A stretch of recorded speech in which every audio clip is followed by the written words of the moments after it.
Hey, what's up, guys? So, we're all told the same thing, right? That life should be as easy and as comfortable as humanly possible. Society sells us on this idea that comfort is the ultimate goal, the reward for a good life. But honestly, that is one of the biggest lies we've ever been told. The real secret to becoming a stronger, happier, and more resilient human being is actually to get more comfortable with discomfort. Now, this isn't some new age self-help trick. We get this profound idea straight from the Stoics, those ancient philosophers whose wisdom is just so relevant today.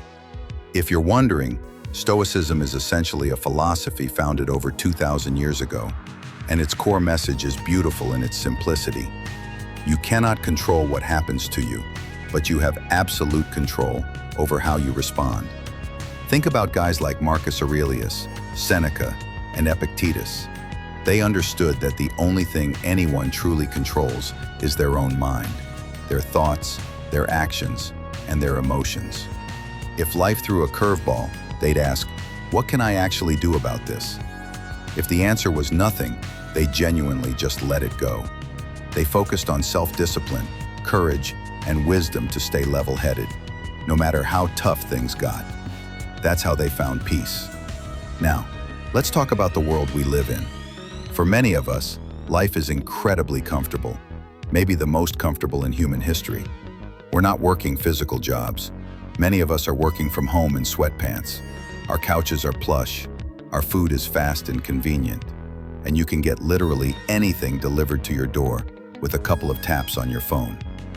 We barely have to get off the sofa. While we should be grateful for things like central heating and modern medicine, this lifestyle is creating what I call the comfort trap. Too much ease is actually making us physically and mentally weak. It's making us sick, and it's fueling a lot of the problems we see in society today. To truly escape this trap, we need to intentionally embrace discomfort. Even 2,000 years ago, when life was objectively way harder, the Stoics saw the danger of too much comfort, which is why they had this whole practice around it. So, why did the Stoics, even 2,000 years ago, know about the dangers of living too comfortably? They embraced discomfort for three main, incredibly powerful reasons. First, the Stoics believed discomfort simply made us mentally and physically stronger. It's a fundamental law of the universe. We only improve when we are put to the test. It's just like building muscle. You have to push it to its limits to level up. There's a reason we say diamonds are made under pressure. While our modern world offers the easy path of lying around and avoiding difficult situations, the Stoics recognize this makes us soft, weak, and easily defeated by the smallest obstacle. Take Marcus Aurelius, one of the most famous Stoics and, remember, a Roman emperor. He could have lived more luxuriously than literally anyone alive, but he didn't. He would intentionally sleep on the floor instead of his huge, comfortable palace bed to keep his body tough and his mind sharp. He'd also wrestle and box for the exact same purpose. Second, they believed that practicing hardship helped prepare them in case times got tough. No one, absolutely no one, is immune to tragedy. By pretending your life is challenging, even when it's not, you become much less afraid of life taking a turn for the worse. Seneca, another super famous Stoic, was the equivalent of a modern billionaire. Think Jeff Bezos or Elon Musk rich. But he would frequently practice being poor, living a much more difficult life so he wouldn't be scared of things going wrong. This gave him an enormous advantage. He wasn't afraid to take risks because he'd already mentally and physically conquered the fear of the worst-case scenario. He wrote that we should prepare for adversity amidst the favors of fortune. Such endurance practices show us we can make do with very little, and the random shifts of fortune won't affect us.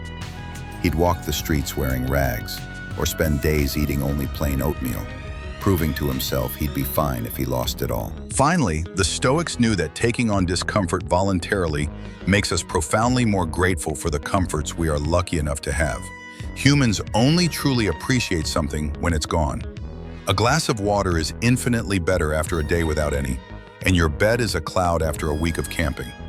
This practice helps us defeat what modern psychologists call hedonic adaptation, or the hedonic treadmill. This is when you get used to the good things and they become invisible. We chase the next high, a big promotion or a new car, but once the momentary buzz is gone, we're back to where we started, chasing the next boost. Voluntary discomfort is a full system reset. It recalibrates your brain so you can genuinely enjoy and appreciate the simple things you now take for granted, like your smartphone, a tasty meal, or even a Netflix subscription. So, how do we actually apply this ancient Stoic wisdom to our ultra-comfortable 21st century lives? We don't need to walk around in rags or start sleeping on the sidewalk. We can target 3 key areas: physical, mental, and social discomfort. First, you can start small with physical discomfort. This means intentionally making yourself physically uncomfortable.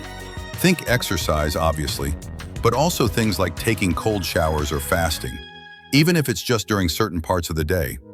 All of these improve your health and resilience. If you want a real push, try what author Michael Easter proposes in The Comfort Crisis. Set yourself a physical challenge that you have about a 50% chance of achieving. It's definitely not easy, but it's not impossible either. If you're a great runner, maybe it's running a marathon with minimal training. If you've never run, maybe it's finishing a 5K race. Next, you need to get mentally uncomfortable. Don't shy away from challenging projects, learning complex skills, or taking on the most difficult tasks at work. It's vital to test yourself mentally, because the brain is literally like a muscle. If you don't use it, you lose it. Studies actually show that the more we keep learning, the slower our brains age, and the less likely we are to develop certain diseases like Alzheimer's. Finally, let's talk about social or emotional discomfort. For a lot of us, this is the hardest zone to push into. We avoid difficult conversations. We don't express how we really feel, and we never risk doing anything that might make others think badly of us. Remember, the philosopher Sartre said, "Hell is other people." But honestly, this is where the most growth potential lies. We can challenge ourselves to talk more to strangers, or you can follow the spirit of Seneca and, instead of walking in rags, wear a bright neon shirt or a strange hat, anything that intentionally draws attention to you. Any social discomfort challenge, like lying on the floor in public or dancing around, will help you get comfortable with strangers staring.